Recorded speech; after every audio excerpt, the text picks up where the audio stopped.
You're listening to the Less Stress Lawyer podcast, episode 14. Today, we're talking all about the labels you assign. You ready? Let's go. Welcome to the Less Stressed Lawyer, the only podcast that teaches you how to manage your mind so you can live a life with less stress and far more fulfillment. If you're a lawyer who's over the overwhelm and tired of trying to hustle your way to happiness, you're in the right place. Now, here's your host, lawyer turned life coach, Olivia Vizacaro. Hi, how are you? I'm going to check on you for a second, actually. A lot's been going on in the world, and I just want to do a wellness check and have you ask yourself, how are you feeling right now? It's okay if you aren't feeling really okay. That's fine. But I want you to take an emotional inventory and just spend a second, check in with yourself, ask yourself, how are you feeling? You know, it's been a heavy week or two with the news lately, and sometimes we can get so caught up in our lives that we forget to tune in and take a temperature check to see if we need to make adjustments to take care of ourselves. So before we dive into today's topic, I just want you to do that for a second. I know that in the past week and a half, I've had a lot of extra emotion to contend with as well. A lot of sadness, a lot of grief, a lot of frustration.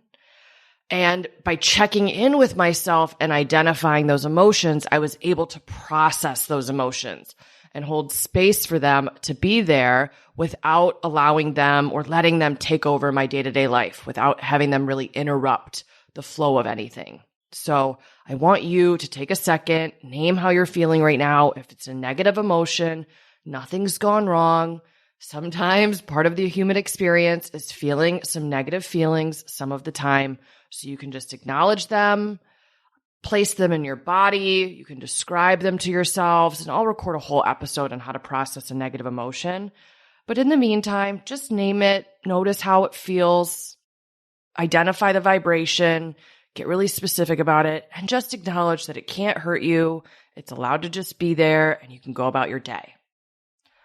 All right. Once you've done that, I also want you to ask yourself, is there anything you can do to take care of yourself during a time of heightened negative emotion? This past weekend, I made time for leisure in order to lighten my emotional load. I just got back from an amazing weekend up in northern Michigan with friends of mine. They've got a beautiful place on a quaint inland lake up north, and we just cooked and relaxed and had a lot of wholesome fun. We did a puzzle. My friend doesn't love puzzles, but she indulges me. We played board games like Farkle and Yahtzee. I guess those are dice games, not technically board games, but you get what I'm talking about. We read, we cooked. It was really awesome. And it was a trip that I had planned ahead of time, but it came at just the right moment. And I want to offer to you that you can have that happen to you as well. If you decide ahead of time and make plans and plan those breaks in your schedule to take time out for yourself, sometimes you plan them. And even though you made the decision ahead of time and set everything up beforehand, it hits at just the right time. So that's definitely how it felt for me this past weekend, to get out of town, have a respite from the daily grind, and just really relax and replenish myself after an emotionally trying week. I hope you had a really great long weekend too, if it was a long weekend for you, wherever you're listening from. And if the news has been heavy lately, take some time and create an opportunity for you to rest and enjoy something that makes you feel good. If you did that last weekend, I'm so glad for you. If you want to do it this coming weekend, be intentional and make that plan. And ask yourself, when was the last time you did something wholesome? I highly recommend it. If it's been a while and you're having a hard time remembering the last time you did something wholesome, maybe make a plan to do something wholesome this weekend. Play a card game, do a puzzle, go for a bike ride, go get ice cream, go play putt-putt golf. I haven't done that in, I don't know, like a decade and a half at least, but it's an idea. So give yourself that gift of something wholesome. It'll just really lighten your emotional burden, give you something to feel good about, bring some joy into your day-to-day life. It'll be great. All right. Now let's dive into today's topic. we're talking about the labels you assign. Now, I've been on a roll the past couple of episodes talking about the importance of the thoughts you think.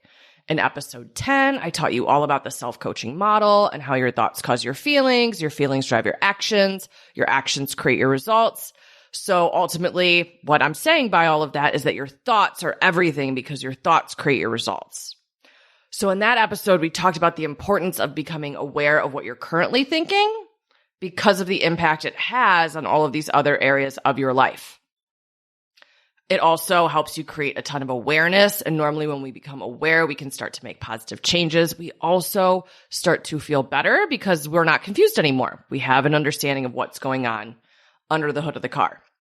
In episode 11, we talked about reverse engineering your results by working backwards from the result you want to the actions you need to take to create it, to the feelings you need to cultivate to drive you to take that action, and then the thoughts you need to choose to think intentionally in order to generate those emotions that you need to feel.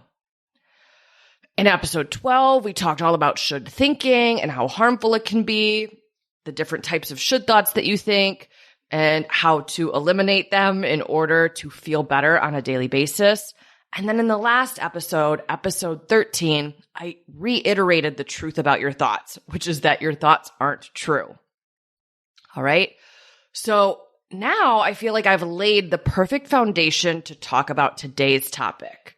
Going through episodes 10 through 13 will really set you up to understand what I'm going to talk about today.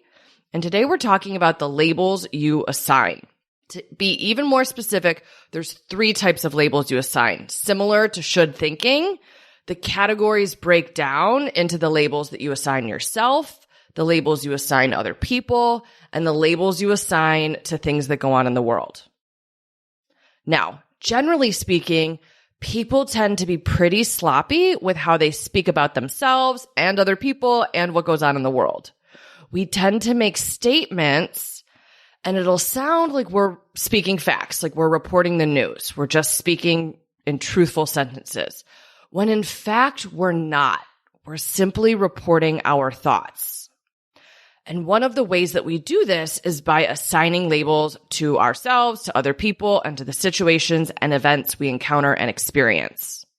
Very rarely do we do this in a way that's beneficial to us. If you are assigning labels in a way that's beneficial to you, in a way that makes you feel confident and motivated and proud and content and grounded and calm, all of those things about yourself, about other people, about what goes on in the world, then by all means, I encourage you to keep assigning labels in that way. But generally, that's not what people are doing when they're assigning labels to themselves, other people, or the things that they encounter in the world. Today, I want to highlight people's tendency to assign labels in a negative way. I'm going to explain to you exactly what that looks like and why it's a problem so you can catch yourself when you do it and course correct. So let's start with the labels you assign yourself. I'm going to use some examples that have come up during sessions with my coaching clients. I've had clients during our sessions talk about themselves in the following ways. They'll say, I'm a loser. I'm a failure. I'm a fuck up. I'm a hot mess. I'm unqualified. I'm stupid. I'm selfish. I'm a terrible parent. The list can go on and on and on, but those are pretty common examples that I hear from clients when I'm working with them in a coaching session. They have very strong judgments of themselves, and they're using these terms as labels that they assign themselves that become part of their self-concept, that become part of their identity. Now, the examples that I just gave you, they're pretty negative, right? Those are painful thoughts to think about yourselves. And even if they feel true for you, I assure you they're not true. They're just thoughts. And I'm going to talk a little bit more about that in a minute.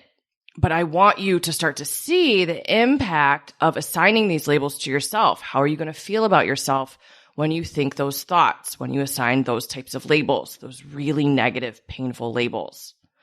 People also will do this about themselves in maybe a slightly less negative way, but still a harmful way. So they'll make judgments and they'll assign labels to themselves about their character traits. And they'll be really broad, sweeping statements. Statements like, I'm a procrastinator. I'm a people pleaser. I'm always late. I'm an introvert. I'm a perfectionist. I don't follow through. I'm flaky. I'm irresponsible. I'm shy. I'm timid. Or this one comes up a lot for people. I'm not creative. I'll also hear labels like, I'm not good at math. I'm not good at technology. I'm not good at social media. Things like that. These are labels that we assign ourselves. Some are more negative than others, but they all tend to be pretty problematic. And now I want to talk about why. First and foremost, how you talk to yourself matters. It's probably the most important thing that you do on a daily basis. You're in a conversation with yourself about yourself. And the sentences that you allow run through your brain, the way you speak to yourself has such a massive impact on what you do and what you're able to create in your life, the quality of the life that you live. Why is that? It's because your thoughts cause your feelings drive your actions, and your actions determine your results. So if you're thinking a negative thought about yourself, you're going to feel a negative feeling, then you're going to take a negative action or no action at all, and then you're going to produce a negative result. It's so common for people to mistakenly believe that they need to beat themselves up in order to do better. They mistakenly believe that if they're thinking negatively about themselves and they're talking negatively to themselves, they'll course correct. That doesn't happen though. That's called a mixed model, and it's not something that happens. Negative thoughts will produce negative feelings, produce negative actions, produce negative results. Positive thoughts cause positive feelings, drive positive actions, produce positive results. That's always the case. It's really common for people to think and believe that they need to light a fire under their own asses in order to do better. We think that if we act like drill sergeants, we'll improve, we'll progress. But I promise you that is not the case. You cannot shame yourself into self-improvement. If you temporarily course correct when you are shaming yourself, the improvement will be just that. It will be temporary. Over time, the heaviness of the negative emotion that you create for yourself when you assign these negative labels, it will become too much for you to bear, and you'll start to shut down and withdraw. You'll resist and avoid or negatively react to all of that negative emotion. So in the long run, beating yourself up will not work. Instead, you will just create more of the same. Whatever the label you've assigned yourself, when you tell it to yourself, you're going to create more of that. And this is because, and I will never stop reminding you of this, your thoughts create your results. So let's take a look at the impact of assigning these types of labels to yourself. Let's take the label of I'm a loser. How do you feel about yourself when you think that thought? What's the one-word emotion that comes up for you? Or maybe you don't think that thought, but maybe you think that you're a failure or that you're a hot mess, right? I once had a client, one of the most practiced thoughts she thought about herself was, I'm a fuck up. And when you think thoughts like this about yourself, you're probably going to feel really ashamed or inadequate or insecure or defeated or hopeless or helpless, right? Those might be some of the really common emotions that come up for you when you think these thoughts. And then ask yourself, if these are some of the thoughts that you think about yourself and you feel those feelings, how do you show up when you feel them? What do you do? What don't you do? Right? Do you buffer? And by buffering, I mean, do you take an action that provides you with temporary comfort and lets you escape some of that discomfort? You grab a snack, you grab a cocktail, you scroll through social media, you turn on Netflix, you shop on Amazon. Maybe you text someone. Maybe you sleep. That's a really easy way that people buffer to avoid a lot of this negative emotion. So ask yourself, what do you do if you're thinking I'm a failure and you're feeling really inadequate and ashamed? You're not going to take any positive action from that, right? From those feelings. And then you're just going to create more failing. You're not going to work towards your goals. You're not going to make progress. You're not going to course correct. You're not going to take incremental steps to creating the results that you want. Think about how you feel if you think and assign the label to yourself that you're stupid or unqualified, right? Again, you're going to feel really unsure of yourself, really inadequate, really incapable. And then what do? What's the action that you take or not take when you feel those feelings? You're certainly not going to figure anything out. You're not going to work towards gaining new skills, becoming more practiced or more qualified at something. And then you're just creating the result that you still haven't figured it out. So you still feel unqualified or stupid. Think about when you think about yourself as a terrible parent. How do you feel? Ashamed, maybe guilty. Then what do? You're going to react or avoid or resist those negative emotions. And it's going to have you showing up in a manner as a parent that you're probably not going to be very proud of, right? Maybe you withdraw. You don't lean in. You don't spend more quality time. You don't show up in the way that you would want to show up. So you really want to think about, does it serve you to use these labels? Same thing goes with some of those less judgmental, but still not productive labels. If you think to yourself, I'm a procrastinator, or I'm a people pleaser, or I'm a perfectionist, or I'm an introvert, things like that, those character traits that you assign to yourself with these labels, you're probably going to feel pretty resigned or out of control over that character trait, over that behavior. And when you feel resigned or out of control or helpless, what happens is you don't change your behavior. The action you take is to act in conformity with that label. So when you're thinking, I'm a procrastinator, you're going to procrastinate more. If you're thinking I'm a people pleaser and you're feeling resigned to that being the case about you, you're going to people please more. And then you create more evidence that you're a people pleaser, so the thought proves the result true. And it becomes a self-fulfilling prophecy. Same thing with thinking that you're an introvert. You're going to feel resigned, and then you're going to act in conformity with how an introvert would act. And then you're going to create more evidence for being an introvert. Same thing goes if you assign the label to yourself of, I'm a person who doesn't follow through, or I'm flaky, or I'm irresponsible. You're going to feel resigned to these labels, and then you're going to act in conformity with them and create more evidence to support your belief that that is true. Same thing goes, I have a good friend who constantly tells herself she's terrible with technology, even though she uses technology to run her business every single day. The belief, the label that she's assigning to herself simply isn't true, but she hyper-focuses on finding evidence to confirm that she's bad at technology. So when she struggles with something, it's like, oh, here I go again, bad at technology. And she keeps believing that about herself and feeling incompetent and inadequate when it comes to technology as a result. Same thing goes for believing that you're not creative.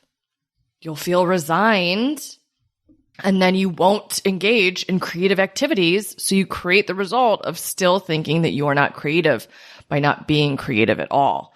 So these labels are so important. You want to be really conscious of the labels that you assign to yourself and the impact that those labels have over your results that you create in your life. Okay? If you have a habit of assigning negative labels to yourself, I want you to examine this for a minute. Ask yourself, where did I learn this habit? Maybe it's from a parent. I know a lot of people pick this up from coaches over the course of their lives, especially their childhood, because a lot of coaches tend to be negative and speak to people negatively in a way to inspire or motivate. Parents also do this really frequently. Parents will also talk to themselves this way. They'll use negative labels towards themselves, or they'll assign negative labels to other people. And then we pick this up along the way when we're kids. So I want you to check in with yourself. If you beat yourself up, if you assign super negative labels to yourself, where did you learn this? And do you want to continue doing it? Does it serve you? I want you to consciously decide. If your answer is no, and it probably will be no, that this doesn't serve you, because negative thoughts create negative results. So I want you to consciously decide to stop speaking to yourself this way. I just did this with a client of mine. She's a relatively new client, and she constantly says that she's a loser and a failure. And I told her that I'm putting her on a self-criticism diet, that she's not allowed to use either of those words, the F word or the L word. And it's probably going to be hard work for her at first, especially I told her that I want her to operate as if there's like a foghorn or an alarm bell that goes off every time she uses those words towards herself, to course correct and say, I'm not going to speak to myself that way.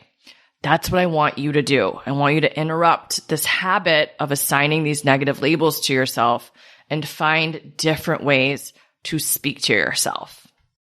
Now, we also assign labels to other people or to events that we encounter in our everyday lives. So we will describe people, we'll give them labels like, this person's selfish. She's very difficult. He's super unprofessional. She's really condescending. They're very rude. He's unreliable. She isn't thoughtful. He's very arrogant. She's a narcissist. He doesn't care. Or we'll use labels about things that go on in the world, like my job is horrible. This place is toxic. This event is boring. Doing this is a complete waste of time. This is pointless. This is unfair. Again, both about people or about the events that we encounter, these are really emotionally charged labels. They're very negative, but we assign these labels to behavior patterns that we experience, situations that we encounter, and it impacts how we feel. So again, why is this a problem? If we're thinking these thoughts and assigning these labels to other people's behavior or the experiences that we encounter, we're going to feel very negative. If you're thinking that someone is arrogant, you're going to feel a very negative feeling, maybe disrespected or frustrated or disappointed or annoyed. If you're thinking someone's unreliable, you might be irritated. If you're thinking someone's rude, you'll feel offended. If you're thinking someone's unprofessional, again, annoyed, frustrated, disappointed, any of these negative emotions. And then from there, what you tend to do when we're encountering and assigning labels to other people's behavior or to the situations that we encounter, we tend to complain a ton. That's one of the actions that we'll take. We'll dwell in the negativity of it. We will feel sorry for ourselves. That's another action that we take. All of that doesn't serve us. It's really unproductive. It doesn't produce anything positive. We will also go on a hunt and look for more evidence to prove this true. So if we assign someone or a situation a label, then we keep searching for confirmation that that label is accurate. So if you're thinking this person is irresponsible, every time you encounter them, you're going to bring that lens with you to their behavior to look for more evidence that the person's irresponsible. If you're thinking that someone is rude, you're going to bring that lens to all of their behavior and examine it through that. I like to think of it like going through a car wash where you're getting that rain coating on your windshield so the water beads repel off, right? You're going through and getting that coating. All of their behavior comes through that lens and gets coated with that negative label that you've assigned to them. If you're thinking someone doesn't care, you're going to look for evidence to confirm every time you encounter their behavior. Oh, here they go again. They don't care. They never care. They're always difficult. They're always condescending. They're always thoughtless, things like that, right? So you just create more evidence to support your initial belief rather than doing the opposite, looking for evidence that contradicts your assumption, contradicts the label that you've assigned to them. Same thing if you're thinking about how this is a waste of time. You're going to keep searching for how that situation is a waste of time, or how it's horrible, or how it's toxic. You're going to keep confirming your initial assumption, that label you initially assigned. Again, all of these actions, the complaining, the dwelling, the looking for additional evidence to confirm your initial assumption, that initial label assignment that you've made, none of it serves you. It doesn't produce any result that's positive in your life. All right. Now, I want you to remember, both with the labels that you assign to yourself, to other people, to situations that you experience and encounter in the world, remember that these labels are merely thoughts. And remember, what's true about your thoughts? That your thoughts aren't true. So all of the labels that you assign are optional. You can choose to keep thinking them, but the better question here is, do you want to keep choosing to think them? Does it serve you to keep assigning these labels? Like I said earlier, the answer is probably no. I want you to think about this for yourself for a second.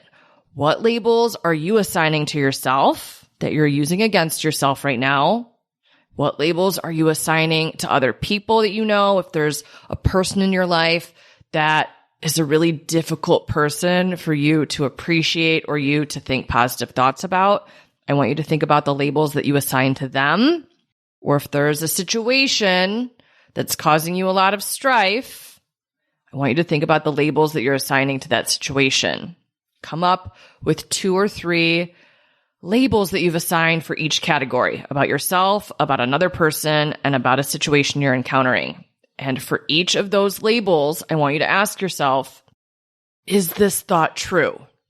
Is this label true? And you may be tempted to say yes, but I've already told you this once before in previous episodes, and I'm going to reiterate it here again. The answer is always no. Your thoughts aren't true. The label you've assigned isn't true. It's an opinion statement that's optional. Let me prove this to you. Force yourself, whatever the label is that you've identified that you're now thinking about, force yourself to tell the opposite story. So I'll use an example. Let's take the label that you've assigned if you're a parent and you think that you're a terrible parent or you're a failure as a parent. It's a super painful label to give yourself. Now, make the opposite argument. How are you a great parent? How is the opposite true? How is this label not true? Make the argument. Have it be compelling. Same thing with thinking that you're unqualified. How are you qualified? How is the opposite true? Make an argument that you are qualified. Go and list the ways that you are. How are you smart enough? Right? What is smart enough? Start by defining that. I've talked to you about that before. But how are you smart? What do you know? What skills do you have? Go through and list that. If you give yourself the label that you're a procrastinator, what don't you procrastinate with? There's something there. I assure you, there's evidence to support the counter argument. Go find it. Same thing with the labels that you give other people. If you think someone's irresponsible, make a counter argument. How are they responsible? What do they do a good job at? How are they professional? You'll be able to tell 2 different stories depending on the evidence that you focus on and highlight and the evidence that you downplay. Okay? Now, as you do this, you're going to start to notice that one of the reasons that assigning labels is so unhelpful is that when we assign them, we tend to do it in a very all or nothing manner, right? When you talk about yourself and you assign the label that you're a procrastinator or that you're a failure or that you're a fuck up or that you're a loser or that you're a perfectionist or that you're an introvert or that you're not creative, you're doing so in a manner where it sounds like it's true 100% of the time. that it's always the case. And that is really never accurate, right? I had a former boss, and when he would conduct voir dire, he would always talk about truth tellers and ask potential jurors how they'd be able to spot truth tellers in the witness stand, because an alarm bell doesn't go off and announce that someone's lying just because they're in the witness stand, right? So you need to be able to identify a truth teller. And when I teach this concept about assigning labels, I always think about that phrase about being a truth teller. Because in these moments where we're assigning these all or nothing labels, we aren't being truth tellers. Think about it. Normally when we assign labels, we're speaking in absolutes. The way we speak, the label that we assign assumes that the labels are accurate 100% of the time, that you fail at everything, that you fuck up everything, that you're a hot mess 100% of the time, that you always procrastinate, that you don't have any skills, that you know absolutely nothing, that you're always a terrible parent, right? It's very all or nothing. The same thing happens when we do this with other people. When we think people are unprofessional, it assumes that they're always unprofessional. When we think that they're selfish or rude, it assumes that they always are that way. Again, it's just us being sloppy with the way that we speak. It's an overgeneralization, but it does not serve us. We want to be really careful to not do this. And what happens here is that when we think in this all or nothing manner, we end up feeling awful, and we feel awful even though we're not even telling the whole truth. We aren't being a truth teller. So I highly encourage you to be more accurate in the way that you describe what's happening. You can do this by using numbers, use more factual statements. You, instead of saying that you're a terrible parent, describe what you actually did. Your daughter did something or your son did something and you yelled at them. That's more accurate than saying categorically you're a terrible parent. Instead of saying that you are a fuck up, can you transition to just thinking that you screw things up sometimes, right? Can you think that there are some things you know how to do and some things you don't know how to do, that you sometimes procrastinate, that sometimes you're late, that sometimes you people please? Can you make it more accurate? And again, some of the thoughts that I just offered you that are dialed back from that all or nothing thinking, that are more accurate, that are more aligned with truth telling, they're not super positive thoughts. I'm not asking you to go from I'm a failure to I'm an absolute success. I'm the best at everything I do. That's going to be too big of a thought leap, at least initially. But I want you to not underestimate the power of choosing to think a slightly more positive thought. It can completely transform your life. I had a client go from I'm a complete fuck up to sometimes I fuck things up. Pardon all of the language in this episode, but I wanted to use a specific example that I've had come up with a client before. And as I've told that to other clients, a lot of people relate with this type of thinking. The value in switching to that thought of sometimes I fuck things up is huge. Instead of feeling completely hopeless and ashamed, you feel more self-loving, more understanding, more compassionate, maybe a little hopeful. That's going to be a wild difference in how you feel on a day-to-day basis and how you show up as a result of that emotion. Because again, feelings drive actions, actions create results. So a slightly more positive thought is super impactful. Sometimes I procrastinate. Sometimes I don't procrastinate is going to decrease the amount you procrastinate than choosing to assign the label, I am a procrastinator, which assumes that that's true 100% of the time. Thinking that you're unqualified, 100% unqualified, that you don't have any skills, super painful thought. If you can replace it with a slightly more positive thought of there are some things I know how to do, there are some things I don't know how to do, you're going to feel slightly more confident. And the ripple effect of feeling slightly more positive can be monumental. Another way you can catch yourself if you're assigning very negative labels, especially to yourself, is to ask yourself, would I say this to a friend? If I were talking to a friend who said this about themselves, what would I say to them? You'd probably walk them back from that very strong statement. You'd be like, that's not true. What about this time? What about this time? What about this time? Again, you're going to that reasoning of how is the opposite true? How is this label false? How is it inaccurate?